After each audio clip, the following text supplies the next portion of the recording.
Good afternoon, everyone. So I think we can start. Since we are well represented from different sectors right now. We have Dr. Abilay from DOST. We have people from Gawad, Kalinga, and Chantel Farm. We have representatives as well from De La Salle University in terms of teaching and research. And we have representatives from ADB, EKING. And we have Norby to represent the Science Social Enterprise for Economic Development. And we also have Ms. Remedy representing the local government unit of Alaman, Quezon. So we have a well-rounded mix of sectors. We have policy, local government units, research, and teaching. So thank you for making your time here. My name is Patch, and it was an honor to organize this roundtable discussion in partnership with the Benita and Catalina Foundation. Unfortunately, Mr. Yap is running late because he came from an event from Makati, but he will be arriving soon.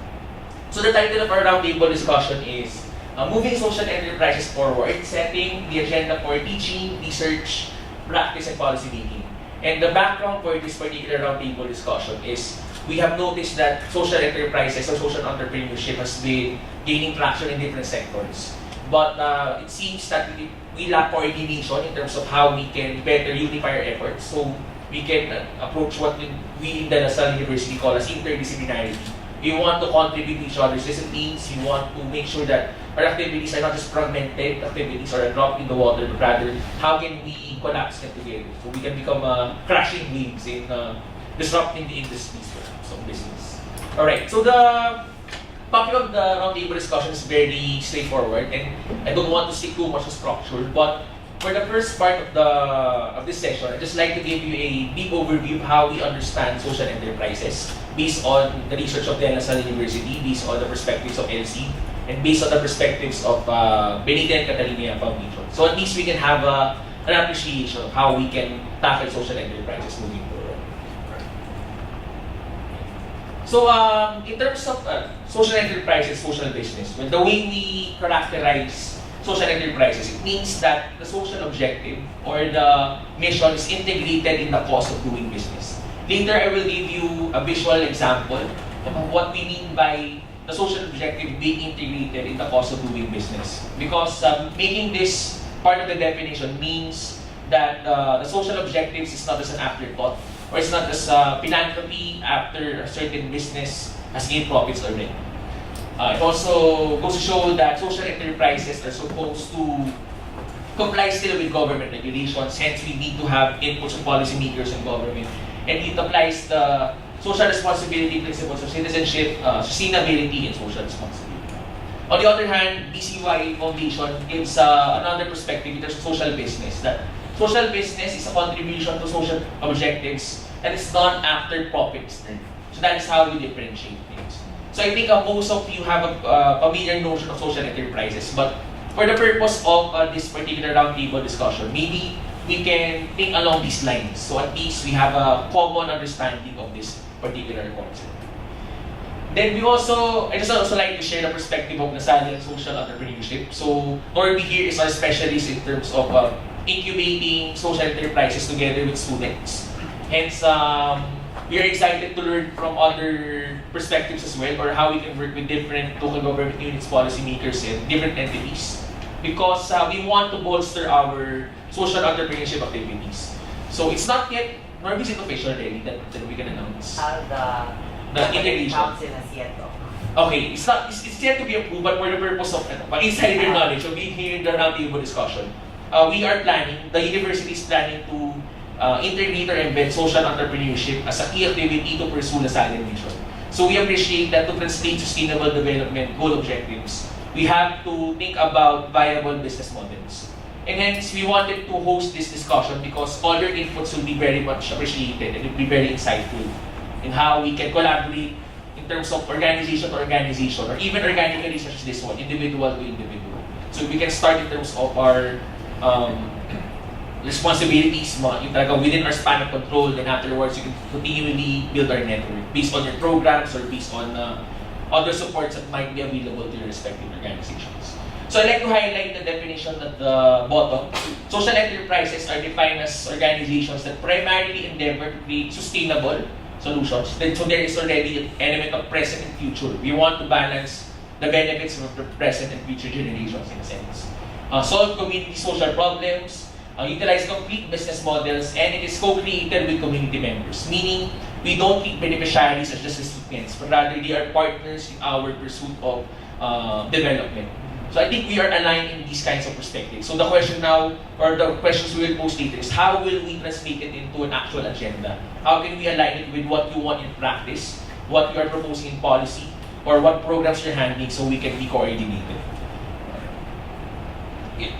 So I'd just like to give you a very rough historical background in terms of CSR, but this one we use this from the work of Dr. Wayne Visser, one of the CSR experts from Europe. And what I'd like to highlight is this is a good flow of how corporations try to understand social responsibility.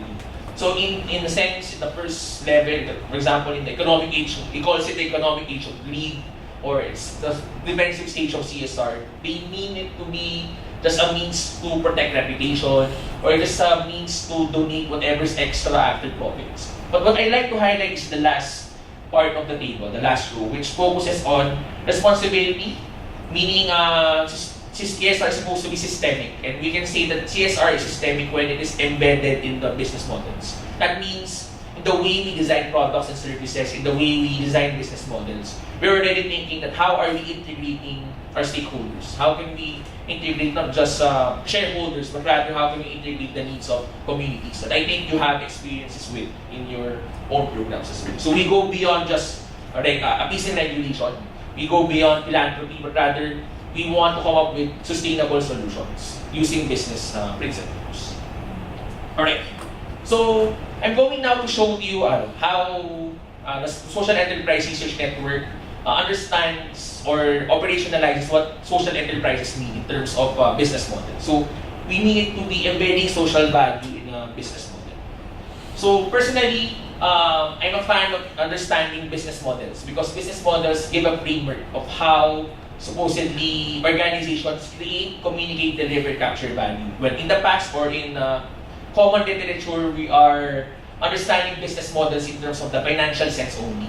But now we have to understand that this is actually, in terms of research, this is a research gap. In terms of practice and teaching, we have to empower students to think now we're not just creating business models to have profits, but rather how can we integrate whatever is taught in terms of business, then how is it translated into social value, environmental value. In a sense, my favorite analogy for this one is we need to teach students to be alchemists, in a sense. Because alchemy supposedly create the ability to transmute from lead to gold. But now it's like lead to gold to lead to gold in their different value propositions. So how are we going to harness different activities, resources of organizations, then hit multiple bottom lines in terms of the people, planet, and profit. So we're familiar with that particular understanding. So with this, my favorite framework is very visual, is the Business Model Canvas by Osterwalder and Pinio. And I use this as a way for me to assess, or not really fully assess, rather to give me a ballpark whether we can consider an organization as a real social enterprise. So as mentioned a while ago in the previous slides, we can tell an organization if it's social enterprise if the social value or the mission is fully embedded in its business model, or at the first definition, it is integrated in the cost of doing business. So I'm going to show you some examples that we have encountered in our previous case studies of how, but generically speaking, how social value is typically embedded in business models, the way we understand it. So the frameworks to consider in terms of the business model is not the beneficiary, but let's call it a stakeholder for a lack of a better term right now. The target partner or stakeholder is considered as a key partner in the business model. They can be considered as a key resource in the business model, or in some advanced business models, they can be even treated as the main customers per se. Alright. So based on previous studies, well, most of our studies are along the lines of Gawad Kalinga and Chantel Farm, the cases that they have produced. For example, our alumna, Erica Nangwong, Father Carabella, so I'm always coordinating with her together with the Fabian Russian Play.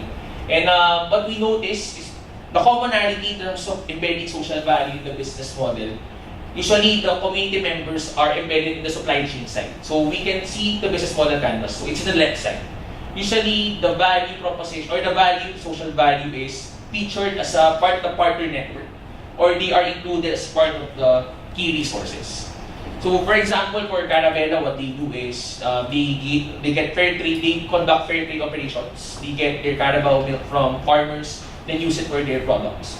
So essentially speaking, simplifying it, they are treating the stakeholders as integral components of their partner network. So they're integral components of their supply chain in a sense. So that's one of the simplified models that we can visualize in terms of embedding social value in business models. The next one is, for example, integrating stakeholders in the key resources aspect, meaning they are actually employed by the company. So the other model is they are treated as integral partners, but this one they're treated as integral employees. So one recent case study that I've done with Denver, one of my colleagues, is we're trying to do a case study for Messi Bessie, and one of their strategies is to employ youth at risk and allow them to be part of their human resources. So in that case, they're loosely speaking, simplifying it, they're doing social value in terms of embedding it in the key resources. So the beauty about thinking of it in terms of this business model blocks is that when we remove one block in this business model, for example, we remove the partner network, or when we remove the key resources aspect, the business model ceases to exist or it does not function anymore because we have made the social value integral to how the supply side operates. So that is one common way of understanding siguro, embedding social value in business models, of how social enterprises do it. But another technique that we can look at in terms of identifying social enterprises would be, can we make the customers as the target market? Usually, based on the prior literature, don't have a real-life case study right now with me, but based on the prior literature that I've done in the past. An example for this one is, in Stanford, they had what they call designing for extreme affordability, meaning the target market are people from the bottom of the pyramid. Then, for example, they make saltwater lighting, similar to our salt lamp here. But for example, the enterprise name Light, so they create the product so cheap such that people from the bottom of the pyramid can afford the particular product. So in that particular case, it solves the problem of lighting in far-flung areas or far-flung rural communities. So this is another way of looking at things, but based on our limited case studies that we've done, most of the way people embed social value in the business model is in the resource aspect or in the key partner aspect. So this is our way of trying to make sense or visualize what does it mean for the social mission to be integrated in the cost of doing business. They are integrated in how the organization runs its business. Alright, so actually that's already some of the first part, trying to define social enterprises. So our acid test for trying to define social enterprises is how integral or how embedded is a stakeholder in the business model. So if you think the business model will fail or the business model will cease to exist when the stakeholder is removed, then we can say it is a real, authentic social enterprise. So at least in this particular definition, we're very clear. But at least we have a more nuanced understanding of what separates social enterprises from businesses that are merely doing philanthropy or an earlier version of corporate social responsibility. But that's not to say that they are wrong, but rather we just need to have a common understanding so that our suggestions later when we get the ball rolling is more unified, and at least we have a clear ideas on how we can jumpstart our ideas or programs. Alright. So now I'd like to open the floor. So this is now the flexible part of the program. So the agenda is, what are the opportunities and challenges in the field of social enterprises, particularly in terms of teaching, research, practice, and policy. So as I mentioned a while ago, we want to try coordinating our efforts. So ano yung mga hugot na bawat organizations and bawat individuals. And then from there, we can come up with something tangible. So our social enterprise research network will document these proceedings. Then we will send you copies as well of how we can better coordinate our efforts. Alright, so maybe in this particular part of the program, it's very flexible, pero I'm thinking of maybe we can just pass the mic around. We have a mobile mic there. Then you can introduce yourself, your affiliation.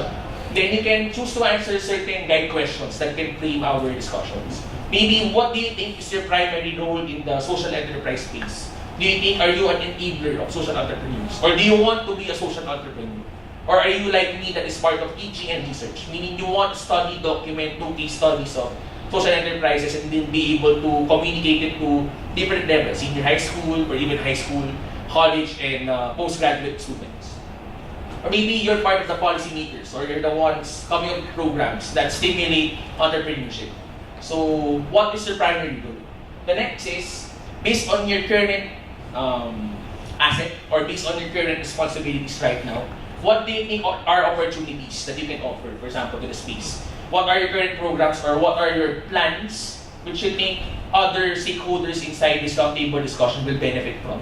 And then, of course, what are your pain points, or what are your challenges that your organization needs help with? So we realize that for us to advance social enterprises, no one institution or no one stakeholder is a hero or a messiah. We have to be interdependent with each other. Alright, so let's get the ball rolling. So maybe who'd like to go first for this one? So just introduce yourself, then share what you're doing, then afterwards pick whatever questions you think can be contributed to the discussion. Or unless you have other ideas. Right? Ayos, Dr. Abilante.